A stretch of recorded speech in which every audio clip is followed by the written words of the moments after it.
And from your local election headquarters, the New Hampshire primary results are in, and Senator Bernie Sanders has won. Just behind him, however, former Mayor Pete Buttigieg, Senator Amy Klobuchar, and Senator Elizabeth Warren. And also last night, presidential candidate Andrew Yang announced he's now dropping out of the race. So here to help us break down our race is the local political expert, Morgan Lyon-Cotti, here from the Utah Hinckley Institute of Politics. Morgan, thanks for being with us today. Of course. So just get your gut reaction to those results last night.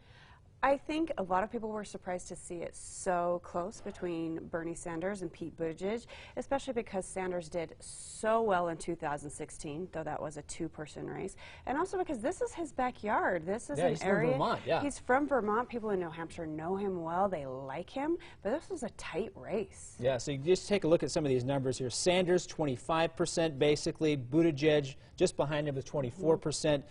You see Buttigieg, is he riding that wave from the Ohio caucus? I think that surprised a lot of people as well. Everybody likes Iowa to talk. Caucus, Yes, no, you're good.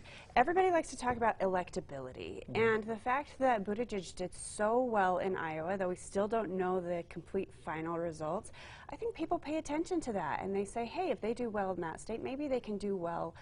Maybe there is something behind them that I didn't notice, and I should support them as well. But certainly we saw that Buttigieg, as a moderate candidate, is performing very well, and that Sanders is really emerging as that liberal favorite right now. Can Buttigieg keep that momentum going into states that are more conservative, like South Carolina and others? Right. Well, and that's another thing that we've talked about, is that, or that people are talking about, is that Iowa and New Hampshire are sort of peculiar. They don't represent the rest of the country. They're largely white states. There's a lot of college-educated voters, and that might not be the same demographic as the entire country or as Democratic states. So a lot of people are watching Super Tuesday. They want to see how they perform in those more traditionally Democratic states, but also, as you mentioned, there are some pretty conservative states in Super Tuesday, like Utah, and we're curious to see what happens. And I really feel, as you see the list of states here for the Super Tuesday kind of tally, 14 states, Utah one of them, Texas is in there, that's a big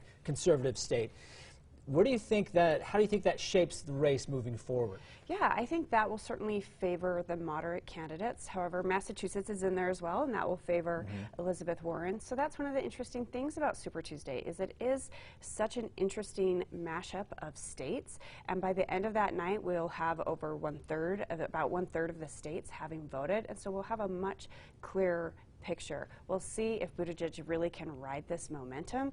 Klobuchar certainly saw that we saw that she has some momentum. Her new nickname is Klobucharge, and so we'll see if if Biden really does fall off. Yeah, Biden only 8% for Joe Biden in New Hampshire. He was the front runner just months ago. He was, and we see even in Utah, according to some of the latest poll results, he's not doing that well in Utah. I think people in these early states are saying they're ready for something new, though he's really banking on some of those more diverse states. He's all about South Carolina right now, which interestingly isn't really a Democratic state, but he's putting a lot of focus on that state. Yeah, interesting to see how that shapes up for him.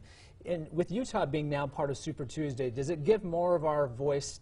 Does our state have more of a voice now here with moving that election up? Yeah, certainly. We've seen this the last few elections. Everybody's sort of fighting over who gets to go first, and we've seen more states jump on this Super Tuesday bandwagon. They want to be part of the decision-making process, and we're seeing that in Utah. We're having more candidates pay attention to the state. We're seeing more ad buys, more surrogates, and we may see more candidates visiting the state as well. All right, so less than a month away here for Super Tuesday. Of course, you want more information on keeping up with all the politics happening in the presidential race. We have a link to what they're doing over there at the Hinckley Institute on our website, abc4.com/GMU, talking with our favorite local political expert, Morgan Lyon-Cotti, here from Utah's Hinckley Institute. Morgan, thanks for being with us today. Thank you.